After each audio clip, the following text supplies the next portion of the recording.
Hello, hello, hello. It's your new day with Donna Reiners and Dr. Cami Owen, where we solve all the world's problems, or maybe just one. And maybe it's yours. In our 30 minutes, we talk about your emotions and mind and how they tie into your body and spirit. We want you to renew and restore yourself in a world that wants you crazy. And sometimes we even talk about money. Introducing your hosts, Donna Reiners and Dr. Cami Owen.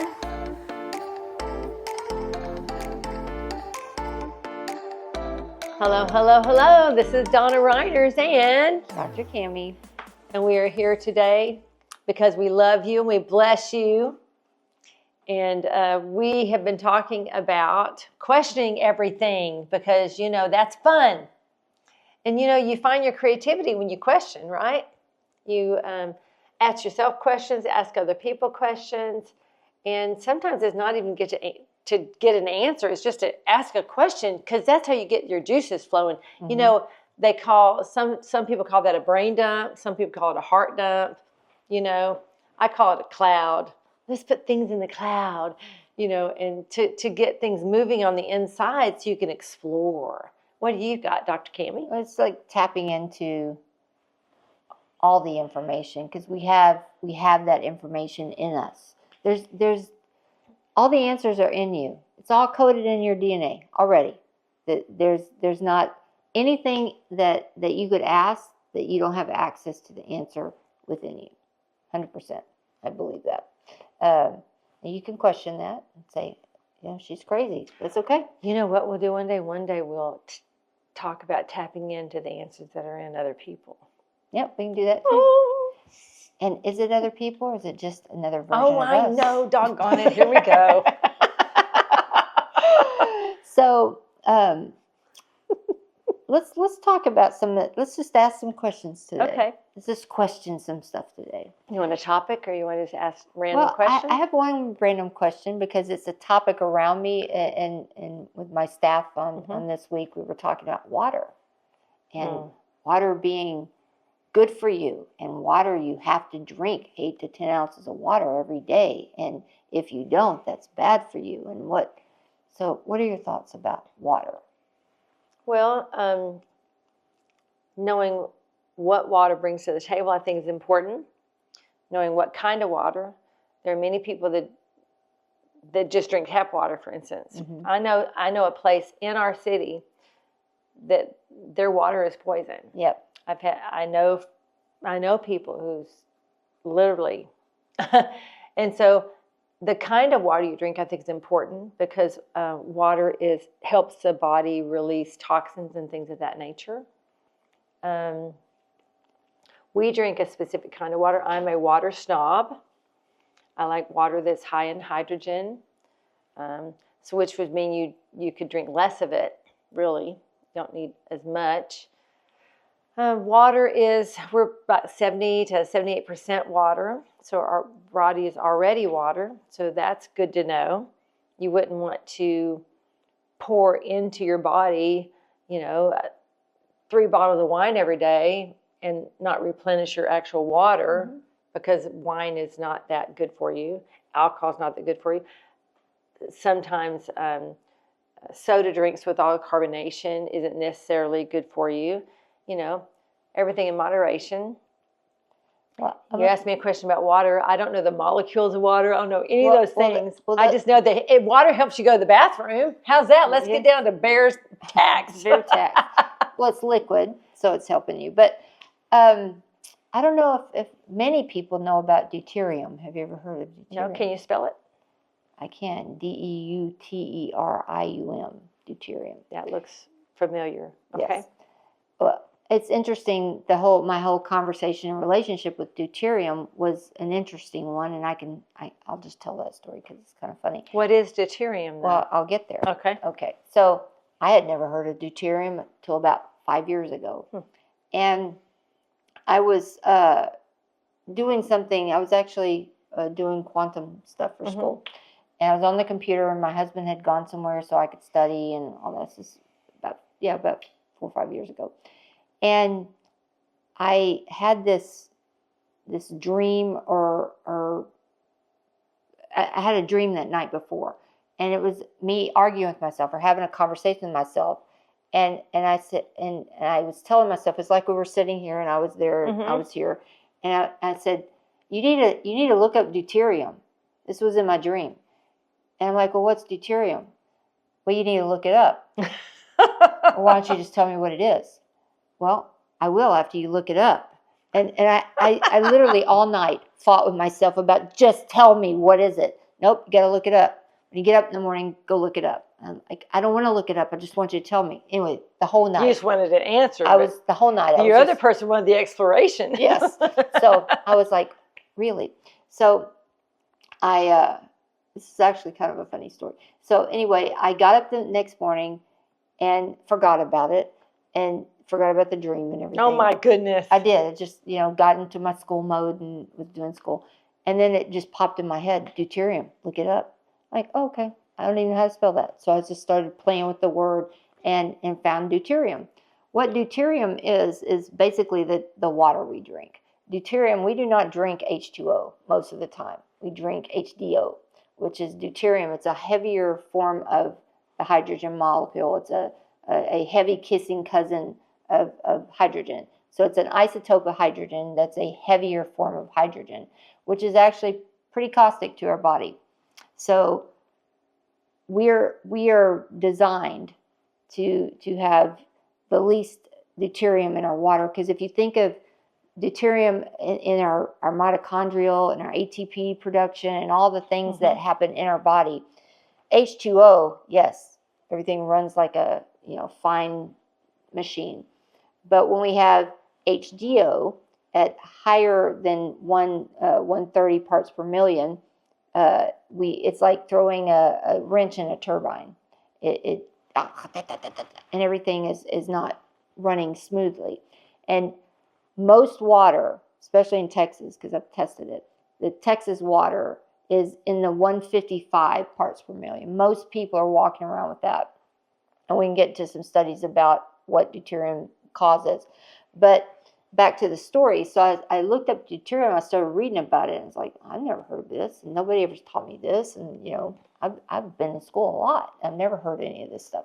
So I started really going down the rabbit hole about deuterium and learning about what it does, what it doesn't do. But what's super cool is I was like, okay, I want to test this. I want to see how to test this for myself. So I started looking at websites and how I discern whether or not I should listen to that person, then that person, then that person, as I'm looking at the screen and it just pops out at me.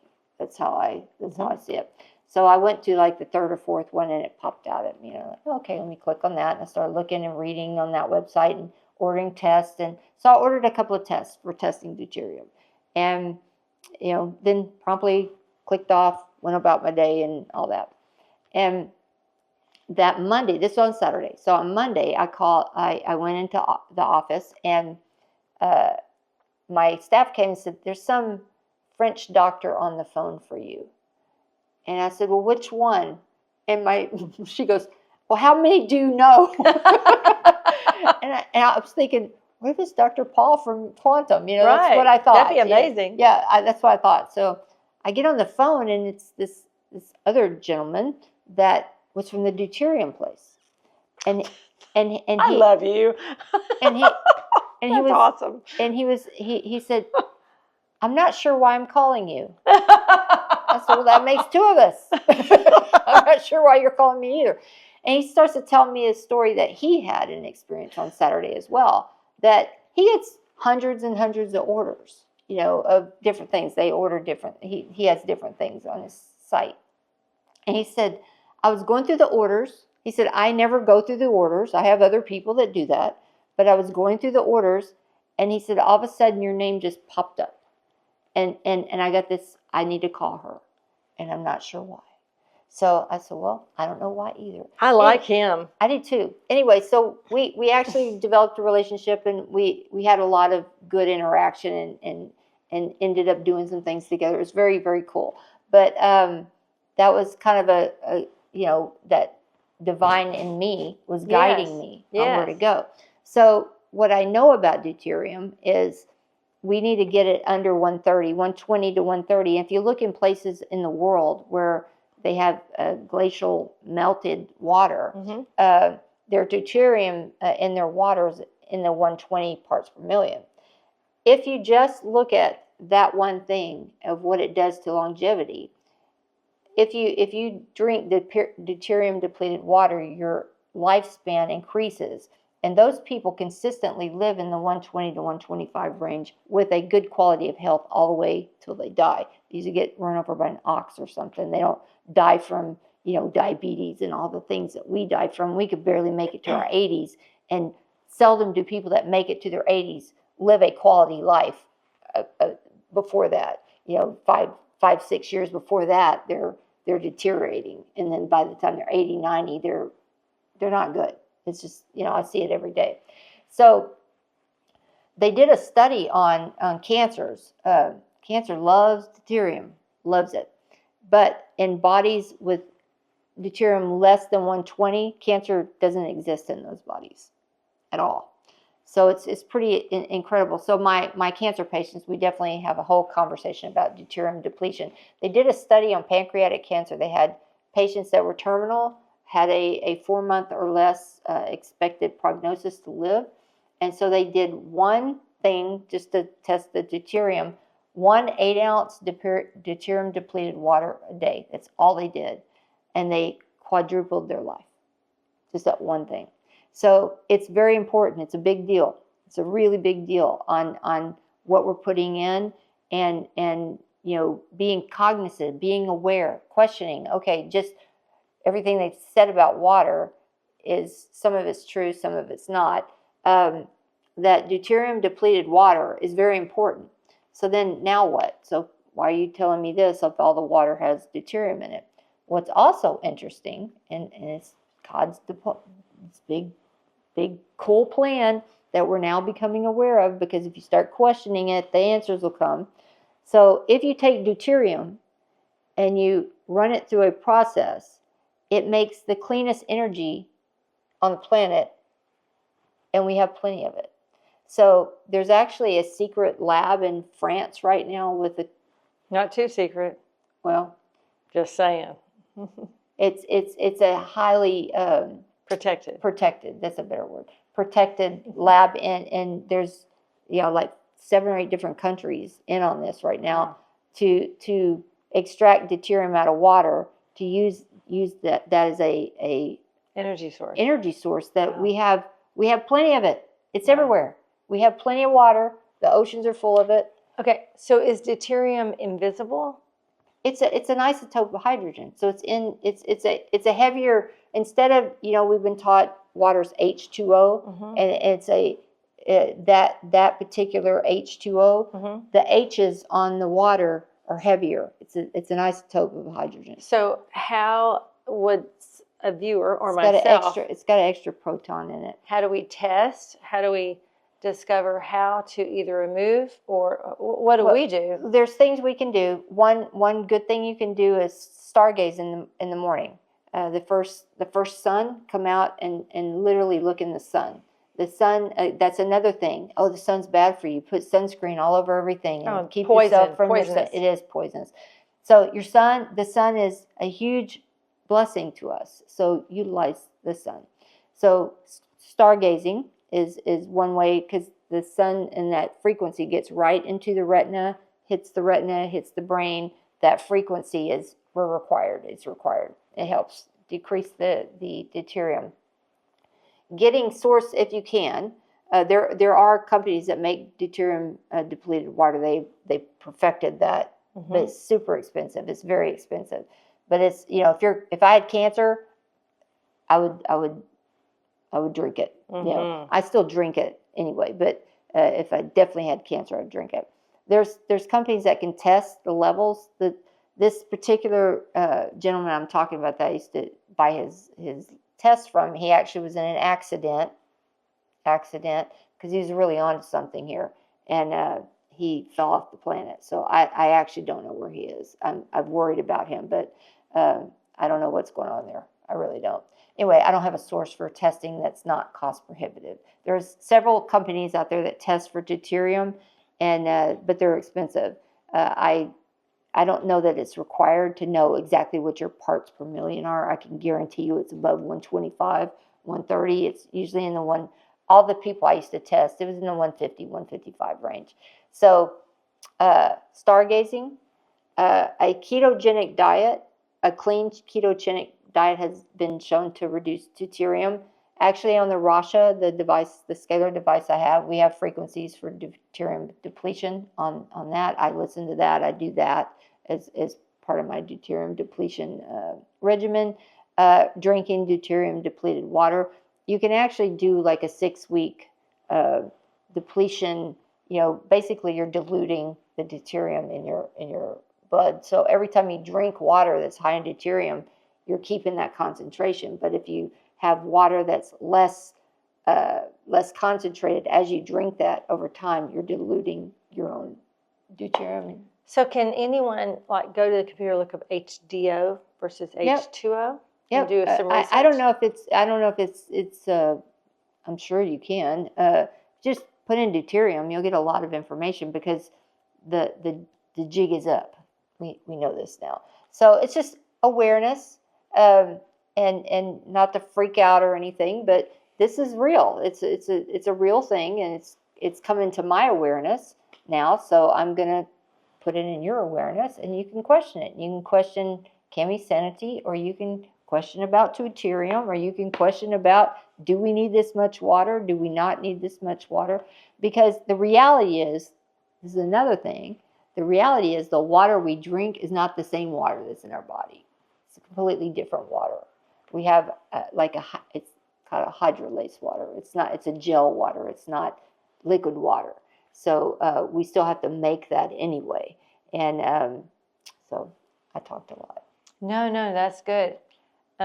Since our show's focus is on hearing the voice inside and understanding how to have this intimate relationship, I just want to reinforce that the reason we can talk to you about this is because she had an encounter where it was revealed to her that there was something happening that she needed to look into. And because of that, she was able to move forward in her life, personal life, with better clarity, better understanding, bring more clarity to us. That's going to make me do some research. We have a specific kind of water machine here. I have no idea what it does or does not with regards to what she said, but you bet I'm going to find out why. My mom died of colon cancer when I was 18. You know, I struggled with constipation for the majority of my life. Those are real things, guys. I just met with someone this week that has rogue cells, just had surgery for rogue cells in their colon. So I just want to encourage you, whatever you hear from us, don't dismiss it. Don't get scared. Don't say, well, I'm not drinking water anymore, and shut yourself down. Yeah, I'm not saying that either. Don't react, for goodness sakes. And even though Dr. Cammie is a doctor, we're not here to be your doctor. Right. You know, I'm reminding you of our disclaimer. We are not here to treat, cure, or prescribe to you anything. Right. We're here to put you on a journey to question it inside you. And I would say question your doctor. You know, that's a big, huge thing I hear from clients all the time, that as soon as they start questioning their doctor gets really angry and will either fire them out of the practice or shame them or, you know, belittle them or who do you think you are? I'm the doctor. And it's like, I know what I'm talking about. Yeah, it's like those. I went to medical school. Those times have passed. Yeah, I know you've been to medical school. I will not hold that against you. Open your mind. It's okay. Because that's all, you know, those type of things are I know in my education, there was very little encouragement of questioning, and they shut that down pretty quick in my curriculum. That, you know, who do you think you are, you little snot-nosed kid? You know, it's like, I think I'm asking a valid question. That's who I think I am. And, you know, why is your perspective the only perspective? This is what's wrong with science right now. There is zero questioning. There is zero communication about, okay, we think this is what we think we know. and this is where all the breakthroughs happen, is when somebody breaks the mold and says, this is the mold.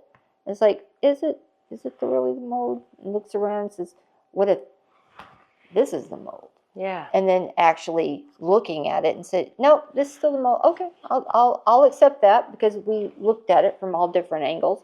Or this one little piece of it. If we just tweak this one little piece, it just cracks the whole thing open. So, all of us in all disciplines and all parts of education, all parts of science and medicine and everything, if we just had a more Socratic method of the way we look at life and just question everything, even if somebody, as simple as in your life and your personal relationships, somebody comes at you sideways, comes at you some kind of way, like they're angry or whatever, be curious. Instead of just jump into your own coop, oh, well, she's this and she's that. And be curious. Why are you angry? Why are you so? You seem very angry Why are today. you upset? Why are you so upset? Or you seem very fearful today. Mm-hmm. Say more about that. I'm curious about that. Instead of just, oh, I know what that is. Or, and when I look at people's labs and I'm looking at them like, that don't make any sense. That looks great on paper. And yet I have this person that does not look great. That doesn't make any sense. I'm going to be curious about that. I'm going to keep asking the questions. And then I'll keep deep diving until we get someplace, or we keep having to deep dive.